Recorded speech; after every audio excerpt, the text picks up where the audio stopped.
All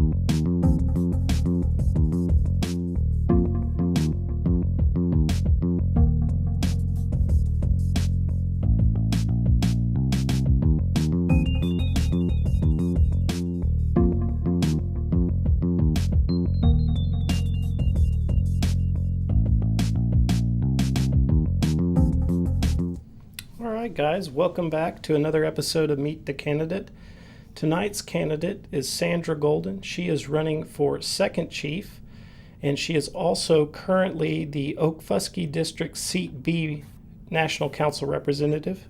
Ms. Golden, thank you so much for joining us tonight. Yes, thank you. I guess to start off with, and I want to remind everybody, we'll be taking questions from the chat, so if you have a question for Ms. Golden, just pop it there into the chat. Ms. Golden, tell me why you're running for Second Chief at this point, because you're about halfway through your term in your council seat. What's motivating you there on that? Actually, several people had asked me if I was ever going to run, and I said no, absolutely not. And but somebody put it in my head that I should do it because I would be good at it, which I said, well, probably I would, but I'm doing what I'm doing right now. I like that I'm advocating for citizens. And several things happened with some young ladies and with some employees and with some older citizens. And I just felt like I couldn't do anything. And I was telling them, different ways that they could get over falling through the cracks. Mm-hmm. And it occurred to me that, well, I know how to do that.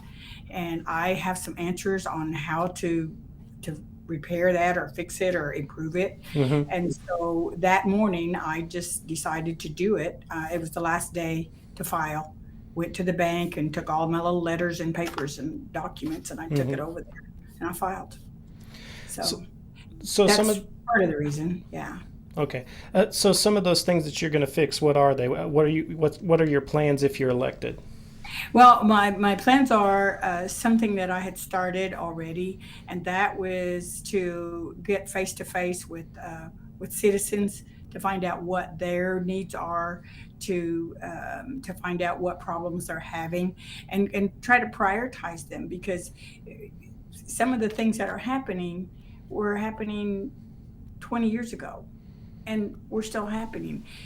We can put all of the money into all of those programs, but if we don't change our policies and procedures to be applicable to the citizens, then we're not really helping them. And so that's one of the things I see with not with our social services, with our energy assistance, even with our employees. I ran across a few employees who are in dire straits of losing their job, and they're not eligible for FML. Why? Because of the policies and the procedures. So matching those two things to look at our policies and our procedures on how we're providing services. So that I'm saying one part of my platform is to improve services to the citizens. And I think that's a good way to do that. Okay. We've had a question pop up while we were talking. Bristow MCN Monitors asks, do you believe morals and ethics should be the most important traits of both elected officials and managers of the Mvskoke Creek Nation? I should be, it's way high up there for me.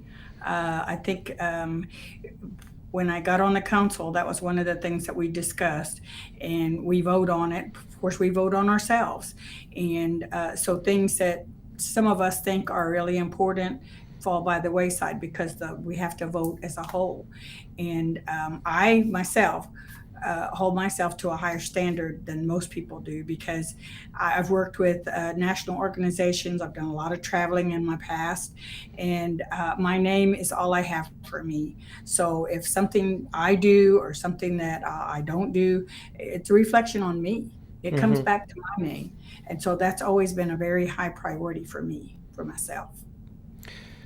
Earlier, you were talking about family medical leave and some of those policies. Do you have any concrete policy changes that you would like to try to enact as second chief, and how would you do that procedurally? Yeah, well, actually, working with the current administration, we do have HR, and I do know basically. I've read them, and I know what I read 10 years ago when I was working with the Creek Nation, and there's some changes, and because we've changed them, there's some things that are in there that don't match.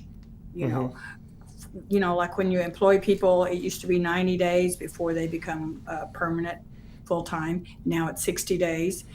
There's something in there called at will, but at the same time, there's a process that one can go through to appeal if they lose their job. So those things don't match.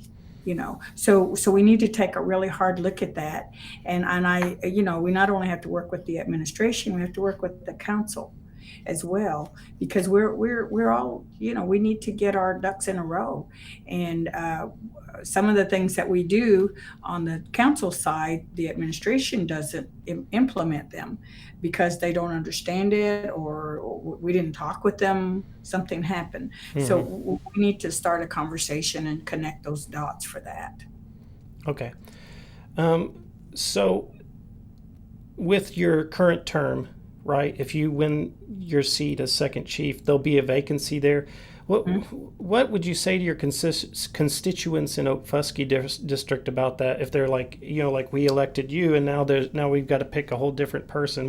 How would you try to smooth that over with them?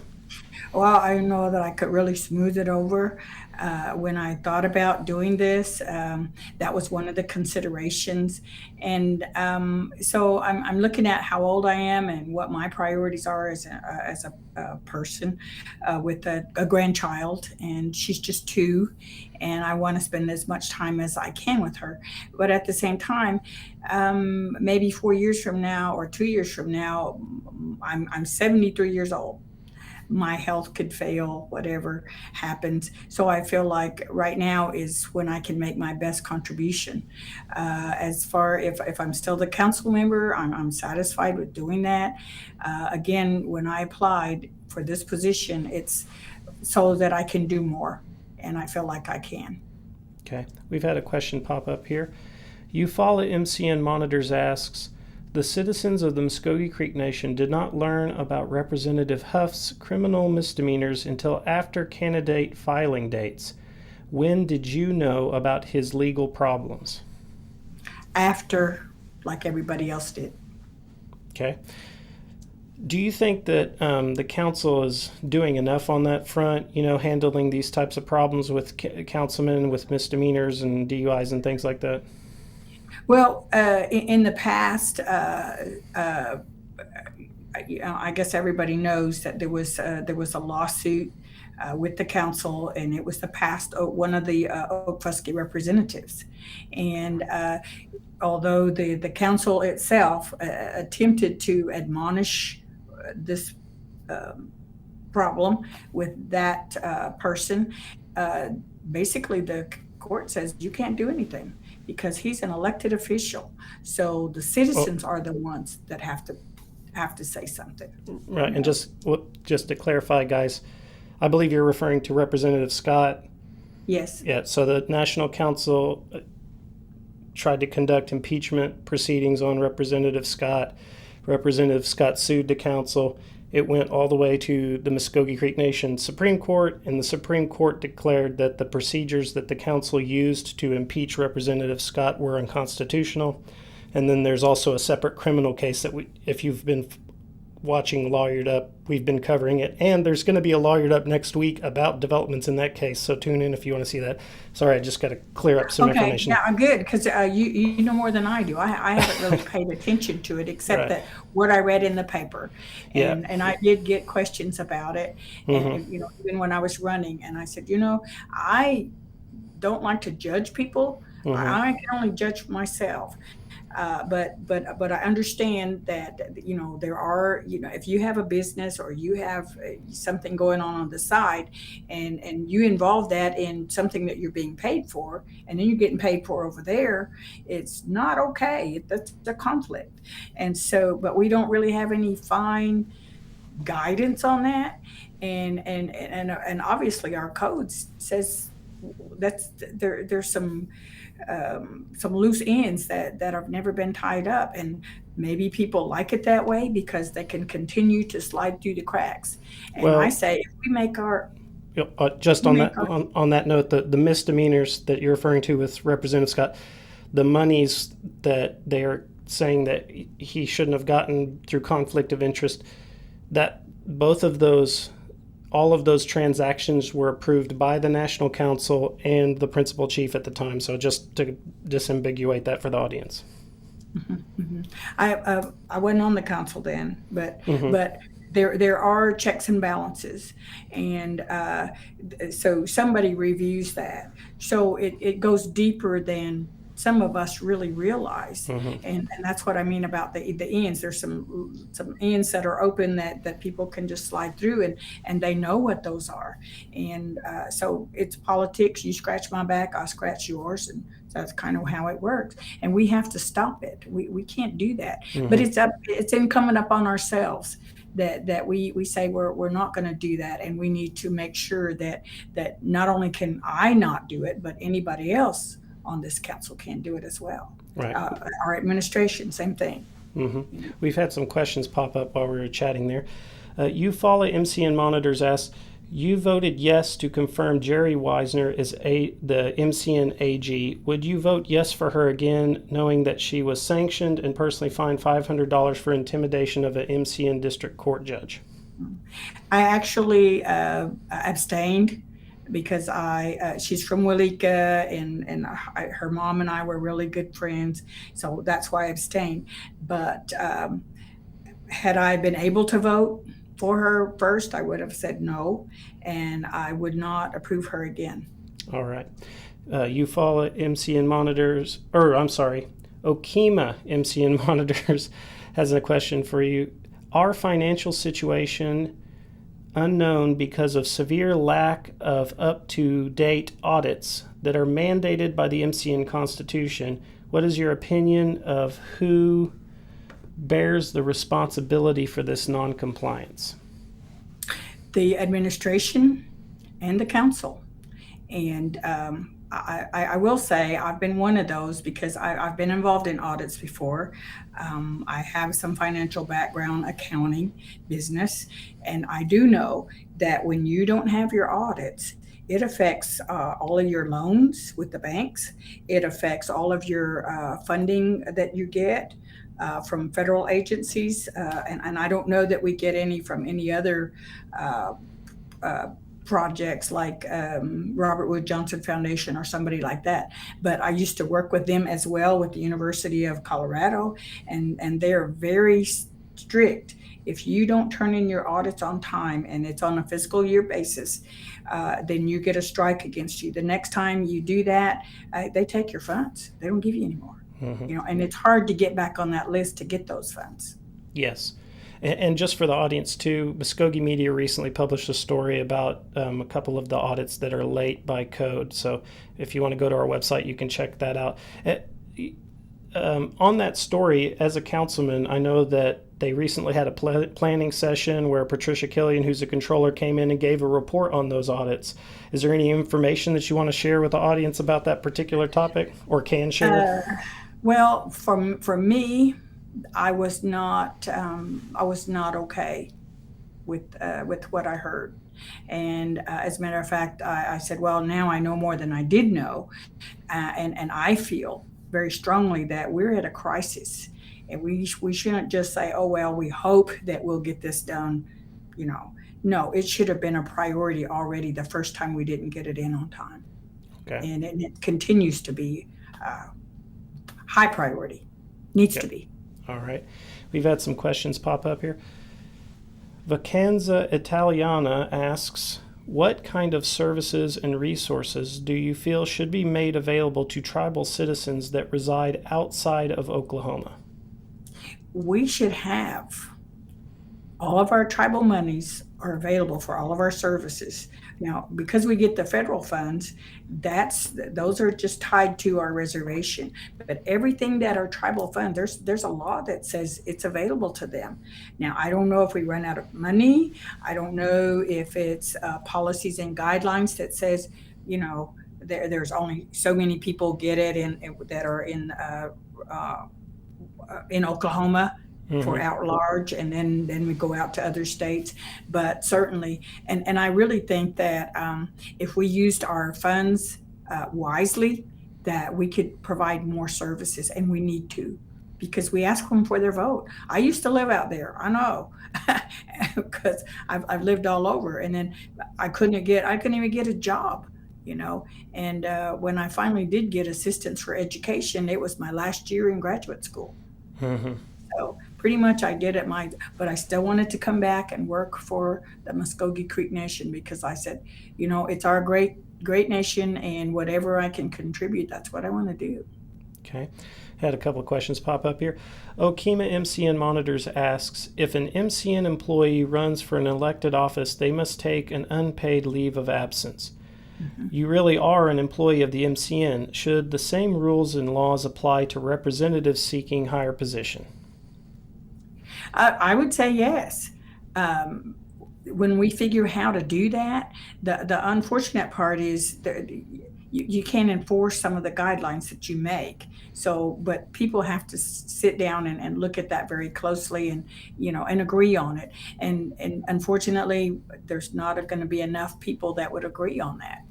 Just the same as we have people that work full time, and then they get on the council, and they say they're going to quit their job, and they're just going to do this national council full time, and they don't. Yeah. And so there's no way to enforce that. Okay. We've had another question pop up here. Okemah MCN Monitors ask, why has not the current council speaker demanded the audits and followed the Constitution? That is his main job, correct? Well, I think that has happened. At the same time, there's a fine line with the administration on what answers they gave and when they give it and that sort of thing. So I'm unhappy with the way that it is. I do know that our speaker goes by the rules, and he stays within that, and he does what he can. There are some things that I did that I didn't know I was going to get in trouble from the administration, and of course it was gone through the speaker, and then the speaker told me that when I did an open meeting with the citizens in Okemah at the fair barn, that I couldn't do it really, because it was, I don't know if he said unconstitutional or something, but there was a reason why they got the AG involved and got an opinion, even to the fact that employees could not attend unless they took personal leave. And so people were afraid, but I still had 52 people, and we had an up close conversation, a discussion about everything. And so I didn't want to be stepping on toes and getting people in trouble. So I didn't try to do that anymore. But I still have all of those questions and the things that we came up with that we need to work on. Okay. Could you give us an idea of what your first 6 months, if you're elected second chief, what your first 6 months would look like to your first year? Probably working with the well, I don't know who the second chief does not work for the chief, works with the chief. So whoever that is, spend some time trying to get on the same page. And since what my priorities are, I know aren't necessarily going to be their priorities, but I really want to work with the administration on the different programs that we have, the people that are currently managing them, and what their policies and procedures are. I don't want to come in and say, okay, all you people are out of here. We don't want you no more. That doesn't work. We don't want to do that. From my working with early childhood experience, uh, we don't we don't reward bad behavior. We reward good behavior. So we want to get on the same page and work together. And that's what I'd say my first 6 months to a year would be. You know, Okay. and connect that as well with as many communities as I can, not just at their community meetings, but face to face during the day, sit down. That's part of the planning process. We're supposed to have a planning department, and I've been trying to keep tabs on what they're doing. How are they getting involvement, opinions, whatever, from our communities, from our citizens? Hmm. We've had a question pop up here. Bristow MCN Monitors asked, should the second chief be the stopgap for an important job like tracking and ensuring financial audits and financial ways of being, or financial something being of the MCN is maintained? Financial well-being of the MCN is maintained. Okay, that would be great. But I understand that we have within administration, there are one or two positions called internal audit people. And so that is one of the things, that's one of the checks and balances. Um, there are some positions that haven't been hired, that should have been hired.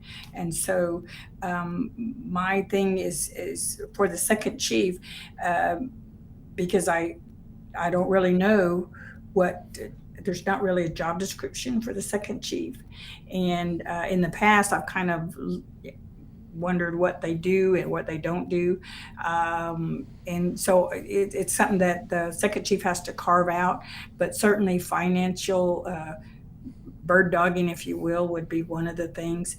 And for me, I think that was pretty important, as well as working with the citizens, working with the programs. Okay. We've had Now, another. the chief can travel around and do all they want to. I've already been there, done that, so it's okay for me to stay home. All righty. We've had a question pop up here. Bristow MCN Monitors asks, I'm going to insert some words here, Bristow, because the syntax here is a little rocky. Do you really believe this current administration of chief and second chief are fulfilling their prior campaign pledge of transparency is being followed? I don't know whether to say I believe. I thought there would be more, Okay. So I will say that I'm disappointed that it's not more. All right. More. Guys, if you're watching, we're at 22 minutes. We normally go for around 30 minutes. We can go over 30 minutes a little bit if you have questions, but at this point, get your questions in the chat if you want to have them asked, okay? Is there anything related to your campaign for second chief that we haven't talked about that you think it's important to mention? I didn't mention about our young people. I'm very concerned, what our programs are doing for our young people. I've been doing a camp for about 13 years with our young people. We partner with the schools and with the community, and part of it is to make sure that we get out and we exercise. We have some activities, get us off the phone, off the laptops and such. But more than that, we want our young people to grow to be our replacements, and we have to be good mentors. We have to be good examples, and we have to invest in them more. And I don't see that we're doing that. And some of the things that happens to our young people, they just, oh, well, they're just young people. They're resilient. They'll get over it. To me, not. I think we need to include them at every level of everything that we do. So, Okay. as well as our health programs. We still have people falling through the cracks. We've always had people using contract health to go to Tulsa for special services. What I have seen is that when we send them up there, nobody follows up with them. Mm-hmm. And so I've been to see some of them. I hear about them, and I go check on them because, um, and I will say that because of the health that my mom had, that's why I moved back to Oklahoma in '95, and all of the things that she experienced with her diabetes taught me a lot, and I learned a lot from that. And one of the things that happened then was that they sent her out for surgery, for whatever, and then by the time she got done with that and she was ready to come home, there were no services, no follow-up. Matter of Hmm. fact, they forgot that they even sent her there. And we have to do better, because we have a lot of elders that this involves, and it just hurts my heart when that happens to them. Absolutely. We've had a couple of questions pop up here. Okima MCN Monitors asks, why has not the elderly housing project been completed in Okmulgee yet? Well, I've been asking, and I've been told that I don't want to say somebody dropped the ball, but there was, in order to get water and gas lines and those kinds of things to those buildings, there had to be some agreements, that were developed, Hmm. and so that comes out of the chief's office with the AG's office, that they look, find out who those people are, make the contracts, and do the agreements, and then it comes to the council. And I think in the last council meeting that came forward, and I have been asking, because we still have some what they call tiny homes, and Hmm. I've run across people that are homeless, even families that are homeless, and those tiny homes are sitting there, and they've been ready for 2 years, Hmm. and I'm told that the only reason that we can't use them now is because there are no policies and guidelines. And that was the first thing I asked when I first got on the council. And so people are still falling through the gaps, and more so now than ever, because of the economy. Besides the COVID, it's just hurting us, Hmm. and we need to do better. Yeah, absolutely. Okay, we had another question pop up here. Jay Perryman asks, what does the second chief position empower you to do versus your position as a council member? Well, empowers me to be part of the administration. Right now, Um, if I have somebody call me, for example, um, I got a call about a funeral home making demands on the family that they pay $250 before they would take their loved one to the church. Hmm. And now this used to happen because I was involved in that again. Hmm. So there are some things that they're very close to violating the law. And I got this call, but I can't just call over to the burial assistance program. I Right. have to write it up and go through the chief, and then Hmm. the chief assigns it to somebody, and then they say yay or no, yay or nay, they're not eligible or whatever. And so sometimes it takes time, and especially when it's in the grieving process at that point, family does not need to go through that. That happened, and when the answer came back, they're not eligible. Some people decide that maybe because they're trying to have a ginormous funeral, based on the amount that they get, and that wasn't the case at all. These Hmm. funeral homes know how much Creek Nation, gives for funerals, and so they max it all the way to 4,500, and so they have a package they call Creek Nation package, but we don't know what's in there, and neither do the families. Hmm. And this particular one, the added amount was for, and I don't know what they call it, but to put get the casket down in the ground, and that's a necessity. And you would think that that would have been part of the package, but it wasn't. And so, being a part of the administration, that goes back to our policies and procedures again, and that's one of the areas that I think really needs a lot of work. The policy is we only give them this amount, that they don't work with the funeral homes, uh, and so the families are just left out there to do whatever they can. In the past, there were funeral homes that were making them sign over their cars and sign over their property, and you know how long ago stuff like that happened. Hmm. It, it shouldn't be happening this day, Yeah. you know.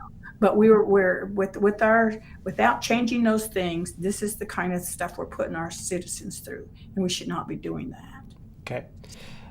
I'm going to ask one more question. There's two questions in here. If we can get them done pretty quick, we'll Okay, and I'll then try we to can hurry. No, Well, I don't want to put a limit on your answers either. But this is for you guys in the chat. So I've got Okima MCN Monitors has two questions here, and then I'm gonna pretty much wrap it up, guys. So the first one is Okima MCN Monitors asks, the chief's office has a bloated public relations. Has the council asked questions about why so many people are needed and for what?